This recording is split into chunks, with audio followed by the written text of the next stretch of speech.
G'day guys, this is Tier, and welcome back to another Fallout 76 Wastelanders video.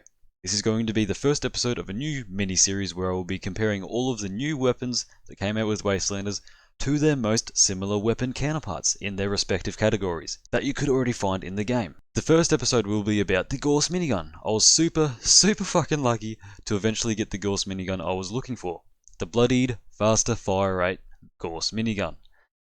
Now, for this comparison, you might be thinking that the regular minigun would be its closest relative in the heavy gun category, but you'd be wrong. This gun, stats-wise, is more similar to the LMG. However, we will also be comparing it to the bloodied explosive minigun I have here, just in case anybody wants to complain about what I chose to compare this weapon towards.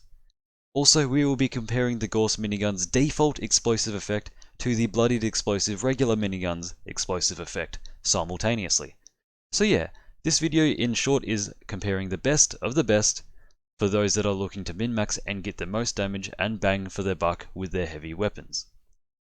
Anyway, so that's what we will be comparing here today. I have a bloodied faster fire rate LMG, a bloodied faster fire rate Gauss minigun, and a bloodied explosive regular minigun.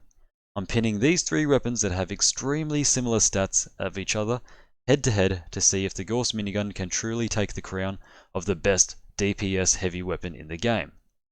Obviously, we aren't counting the legacy Gatling plasmas because they are just insane and insta-kill anything that isn't a Scorchbeast Queen. So yeah. Anyways, into the video. First off, here is my build that I will be running for this video. Pause now if you want to take a closer look.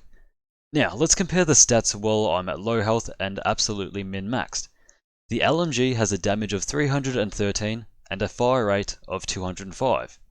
If we multiply the damage by the rate of fire, we can get the DPS, which is 64,175 over a period of 30 seconds.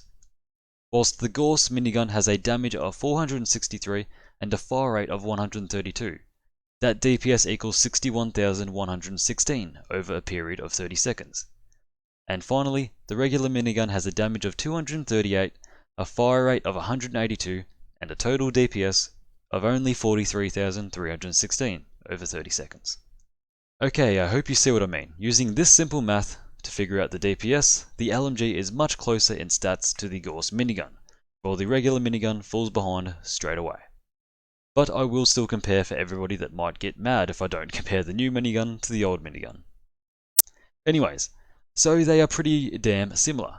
We also have to keep in mind that the Gauss minigun comes with a powerful explosive effect by default, and a much larger magazine capacity than the LMG, 500 to be exact with the prime capacitor. This is the exact same as the regular minigun, 500 rounds, while the LMG only has 75. Now these are just the Pip-Boy numbers with the damage, and we all know to never trust the numbers.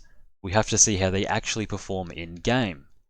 Now the app I was using to calculate DPS over 30 seconds of continuous fire said it was damage multiplied by fire rate, not taking into account the reload time or magazine size or anything.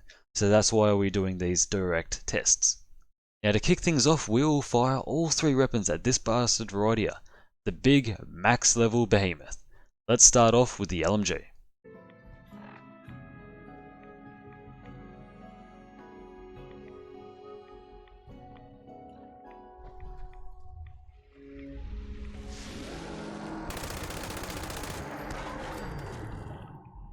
So that was pretty bloody fast, but can it be topped? Up next is the Gauss minigun.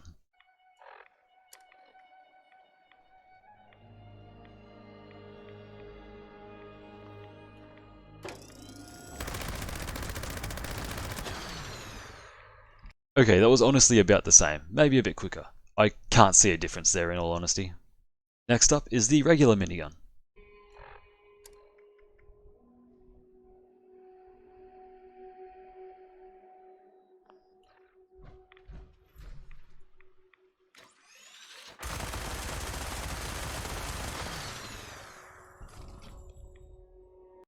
That one was noticeably longer, but not by much. Let's compare some things that are worth pointing out from these three clips. If you rewind and re-watch, you can pick up on these things, but the LMG was hitting for 212 damage consistently every single body shot, even though the Pip-Boy said 313. And to kill the behemoth I only used 26 bullets. The Gauss minigun stated it would do 463 damage in the Pip-Boy, but actually did 266 projectile damage and then a further 54 explosive damage per shot, equaling 320 damage per shot on the Behemoth's body. I only used 27 bullets to accomplish this. 1 or 2 bullets might have been because of my trigger finger, but when the LMG and the Gauss minigun are compared like this, they are still very, very similar. Before I go into too much depth of these two weapons, I will talk about the regular minigun. Now, 238 damage was stated to be done by the Pip-Boy, but only 100 projectile damage was being done, accompanied by 33 explosive damage, adding up to 133 damage per shot to the Behemoth's body. 43 bullets were used during this encounter. The minigun took longer to kill and used more bullets with less damage per shot. So with that out of the way, I will continue comparing the LMG to the Gauss minigun. As I stated at the start of this video, they are the most similar to each other from pre to post Wastelanders. So we know that the Gauss minigun did a lot more damage per shot and is a lot more accurate and easier to control whilst aiming. But it does lack in the fire rate when compared to the LMG. The fire rate is the only thing that provides the illusion that the LMG is better than the Gauss minigun.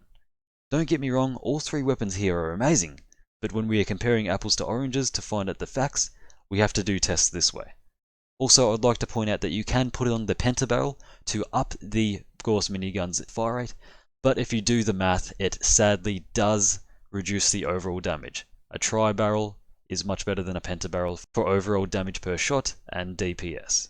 Sadly. Now I will do a quick test of the explosive damage done by the Gauss minigun and the regular minigun towards vehicles. Yes, we will be testing this on vehicles.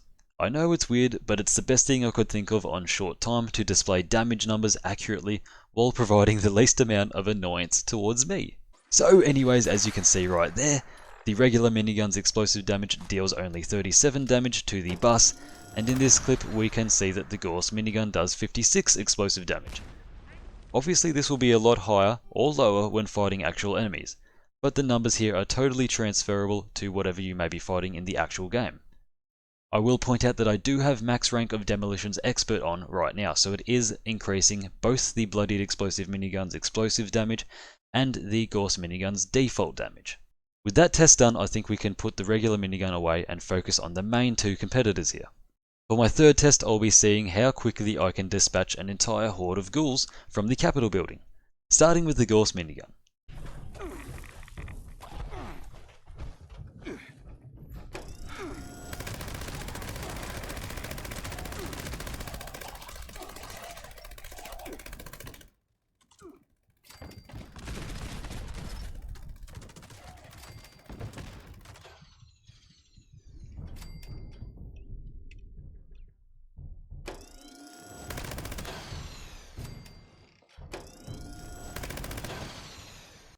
So yeah, that is absolute utter carnage. Like fucking hell, this thing is a beast at crowd control. I don't even hurt myself with the explosions, which is a cool added bonus. Anyways, you all know what is better here in this scenario, but let's go on to the LMG now to see how it performs in the same situation.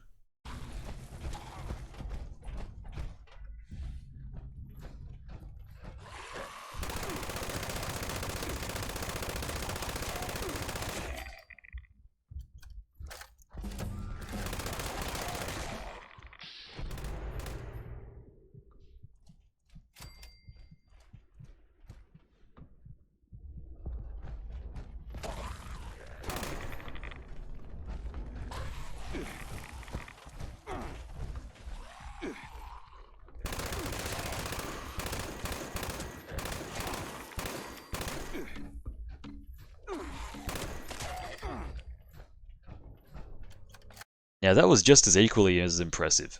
There was not as many ghouls around the second time, but I scrambled up a few at the end there. They are both clearly just as good as each other. But I would say that the Gauss minigun is better in this situation, purely for the crowd control and inherent explosive abilities. Next up, we will be testing this on some Scorch Beasts. Now this is where the LMG always shined. No other heavy weapons, apart from probably the Gatling gun, had the capabilities to dispatch flying, annoying Scorch Beasts as quickly as the LMG did. Not even the Gatling plasmas. For whatever reason, that just sucks when it comes to flying Scorch Beasts. Anyway, we will first be testing the LMG on a few flying Scorch Beasts, and then switching over to see how the Gorse performs under the same circumstances.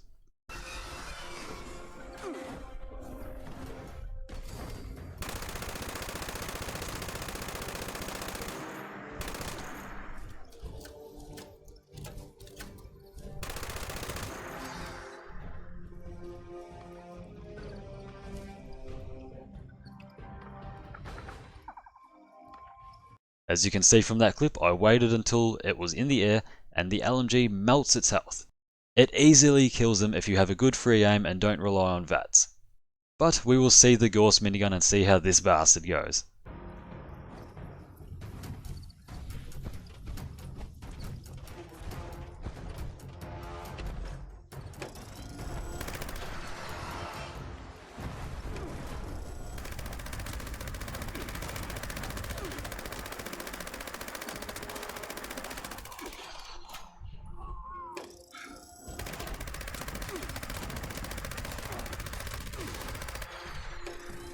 Fuck, that felt 10 times easier with the Gorse. A second Scorch Beast even popped in to say g'day. I feel like these are all the testing scenarios I can do when comparing two god tier weapons within the same category. They're just so bloody similar. Obviously apart from the Gorse minigun having a charge up time, but stat wise, they're pretty similar. And I feel like they both have their own uses in different situations, but man, that Gorse minigun feels so good and powerful. I'm so happy I rolled it. It doesn't even matter to me that it's a 2-star. Both of these weapons are the same rolls. The only 3rd-star roll that will be better and more desirable on these weapons are increased reload speed or reduced weight in my opinion. So basically, if you're going to take away anything from this video, take away the fact that the Gorse minigun is fucking awesome when it's bloodied. Especially if it's bloodied and faster fire rate. And also take away the fact that an LMG is basically a poor man's Gorse minigun. If you can't get your hands on a good rolled Gorse minigun, look for an LMG. They're just as good as each other. Honestly, they're just as good as each other. Anyways guys, if you'd like to see me do more of these, be sure to let me know in the comments down below. I do have a lot more awesome pulls that I'm keen to test out, such as a bloodied swing speed strength industrial hand gauntlet, not to brag. But as always, these are my channel members and we actually got a new one. iGoat, thank you mate for supporting the channel, I appreciate it. I appreciate you all. And as always, link to becoming a member alongside my Discord and other social media are in the description down below. Until next time, I've been Tia, and welcome to Valhalla.